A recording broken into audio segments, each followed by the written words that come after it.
फिर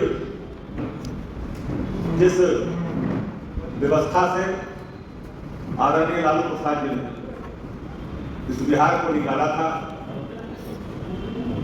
जहां गरीब कमजोर तबका, पिछड़ा दलित दखन पिछड़ा प्रगतिशील वर्ग के वो हास्य पर जो लोग थे,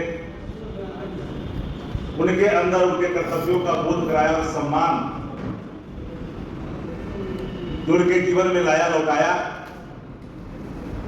और तथाकथित कुछ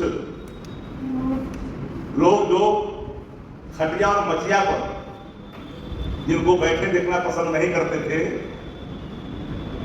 साहब साहब कराने की आदत थी, सर को झुकवाने की आदत थी, उससे बिहार को मुक्ति आदरणीय लालू प्रसाद जी ने दिलाया है। लेकिन देख रहा हूं कि हाल के दिनों में फिर टेढ़ी चाल चलना शुरू हुआ है। राजगीर में नाई परिवार के एक बेटा को इसलिए 5 गोलियां सीनों में दाग दी गई, उस शख्स ने शादी में काम करने से इनकार किया और वो भाजन का शिकार हुआ। रो रो करके उसके परिजनों का हाल बुरा है।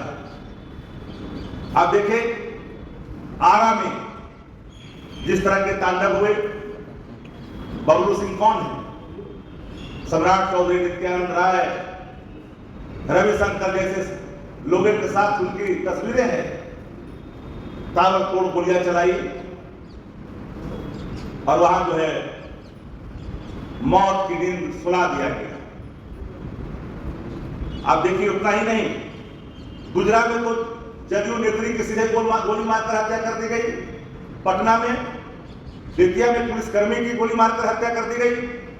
सहरसा में चौमिन दुकानदार को सीधे तौर पर सर से धड़ से सर को अलग कर दिया गया, जो अभी तक मुंड तक बरामद नहीं हो पाए। सिवान में दलित युवक को लटका करके सीधे मार करके लटका दिया, उसका भी अता पत्ता नहीं है। अब सबसे महत्वपूर्ण विषय है कि राजू कुशवाहा जो सीतामढ़ी का, उनकी हत्या कर दी। प्रिंस सेठ की हत्या हुई सहरसा में। बेगूसराय में अजीत महतो की हत्या हुई। पटना एयरपोर्ट से बिल्डर का अपहरण, 50 लाख की फिरौती। आरा में तनिष शोरूम के तो जान ही रहे हैं, पहले घटना घटी थी। तो बदहाल व्यवस्था बिहार में जो पूरी तरह से अराजकता का शिकार हो चुका है बिहार, गुंडा राज बिहार में कायम हो चुका है। ये गुंडा राज की तांडव का टेलर से प्रतिदिन बिहार रूबरू होता।